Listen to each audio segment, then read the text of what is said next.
A Passage to India, 1984, is a sweeping period drama from legendary filmmaker David Lean, who wrote, directed and edited the movie. It's based on E.M. Forster's 1924 novel, as well as Santha Rama Rao's 1960 stage adaptation. The film ended up being Lean's final movie, and it also marked his big return to directing after a 14-year break following the rough reception to Ryan's Daughter in 1970.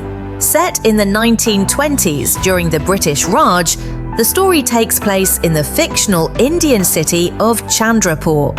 It follows a group of British newcomers, Adela Quested and Mrs. Moore, as they encounter Indian Dr. Aziz, school superintendent Fielding, and others. At the heart of the film is a trip to the mysterious Malabar Caves.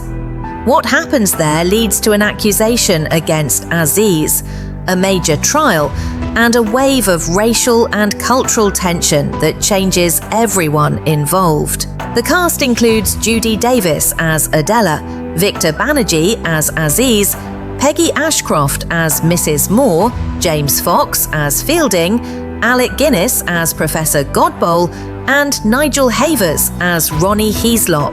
Development. Getting A Passage to India onto the screen wasn't easy.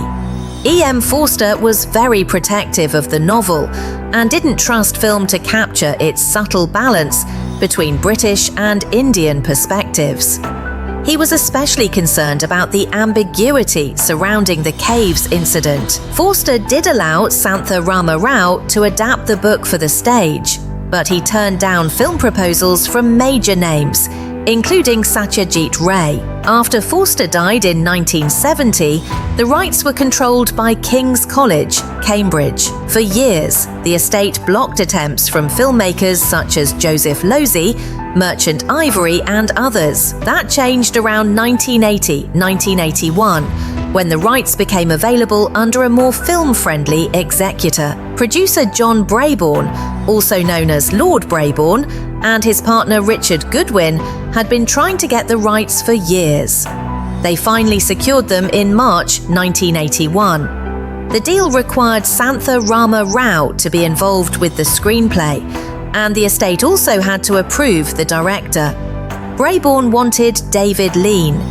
Lean already admired the novel and the stage version, which he had seen around 1960. He had even tried to get the rights earlier, but had been unsuccessful. At the time, Lean was coming off years of stalled projects and the lingering disappointment of Ryan's Daughter. Still, he accepted the challenge. Rao wrote an early draft, but Lean and the producers felt it was too stagey and too focused on indoor scenes. Lean then heavily reworked the script himself, eventually taking full screenplay credit. He spent months in India and elsewhere, shaping the material into something more cinematic, with more outdoor scenes and a stronger sense of India's scale and atmosphere. Production. The budget is usually estimated at around £17 million, or roughly $14.5 to $16 million. Financing came from Thorn EMI, Columbia Pictures, and HBO, with Lean reportedly covering some early expenses himself. Filming ran from November 1983 to around June 1984. A lot of the production was centered in and around Bangalore in Karnataka. The grounds of Bangalore Palace were used as a backlot for sets including bazaars, bungalows, docks and streets. Other locations included the hills near Savandurga and Ramanagaram, which stood in for the Malabar Caves. The real Malabar Caves in Bihar weren't used because they were considered unsuitable in appearance and raised security concerns. Artificial cave entrances were built, though the work had to be scaled back after local protests over blasting. The production also filmed on the Nilgiri Mountain Railway in Ooty and in parts of Srinagar and Kashmir. Some interiors were shot at Shepperton Studios in England. Lean was known for being exacting, and he pushed hard for authentic period detail and grand outdoor photography. The key crew included cinematographer Ernest Day, production designer John Box, costume designer Judy Moorcroft, and composer Maurice Jarre, who had worked with Lean many times before. Casting brought together British and Indian actors. Victor Banerjee, recommended by Satyajit Ray, was chosen to play Aziz after Lean worked through equity rules and casting complications. Like many large location shoots, production had its share of problems. Crowds, bureaucracy, tough logistics, and on-set tension. Lean clashed with some members of the cast and crew, including Judy Davis and Alec Guinness. Guinness's role was also reduced in the final edit. Still, the film made big use of local extras and guests, including members of local high society for the garden party scenes. Release: A Passage to India premiered on 14th December 1984 in a limited US release, with wider releases following in 1985. It opened in the UK around March 1985. The film runs about 163 to 164 minutes and was rated PG. Columbia handled distribution in the US and Canada, while Columbia EMI Warner handled the UK release. It didn't explode at the box office right away, but it built momentum through strong reviews, word of mouth, and awards attention. Critical reception. Critics largely welcomed the film as a major comeback for David Lean. Many compared it favourably to his earlier classics like Lawrence of Arabia and The Bridge on the River Kwai, though A Passage to India was often praised for being more intimate and emotionally restrained, despite its epic scale. Vincent Canby of the New York Times called it Lean's best film since those earlier epics, and possibly his most humane and moving work since Brief Encounter. He praised the characters and the film's provocative quality, while also noting that it was less mysterious and more cryptic than the novel. Roger Ebert praised it as one of the great screen adaptations of a great novel. Variety called it beautifully acted and impressively faithful, though a little slow in places. Not everyone felt Lean fully captured Forster's ambiguity. Pauline Kael and others pointed out that the film gives the story a more defined shape than the novel, which is more unresolved and mystical. The film holds around 77% on Rotten Tomatoes, with an average rating of about 7.2 out of 10 and a 78 out of 100 on Metacritic, indicating generally favourable reviews. Praise especially went to the performances, particularly Peggy Ashcroft and Judy Davis, along with the cinematography, score, production design, and the film's treatment of colonialism and prejudice.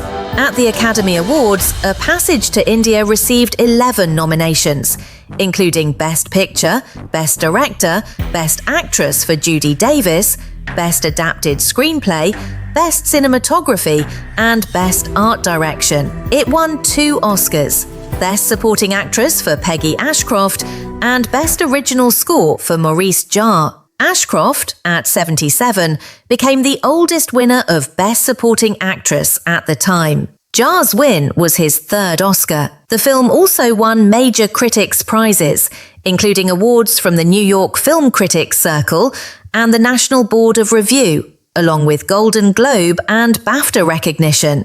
Commercially, it earned about $27.2 million in the US and Canada, and an estimated 33 to 40 million worldwide.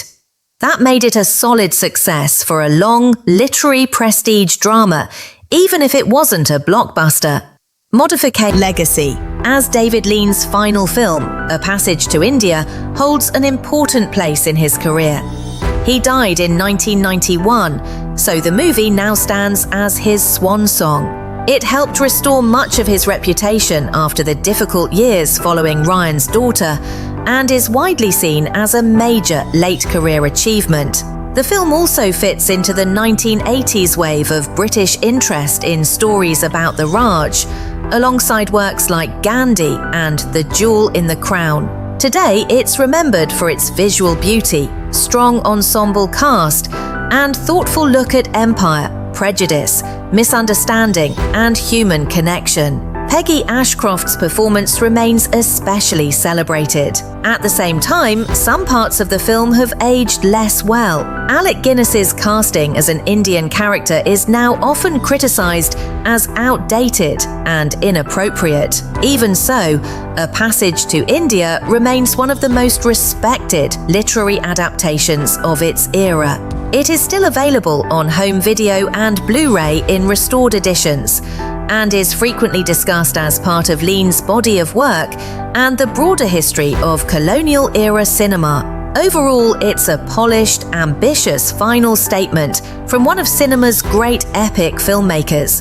Visually grand, emotionally controlled, and deeply interested in the tensions between cultures, even if it simplifies some of the novel's mystery along the way.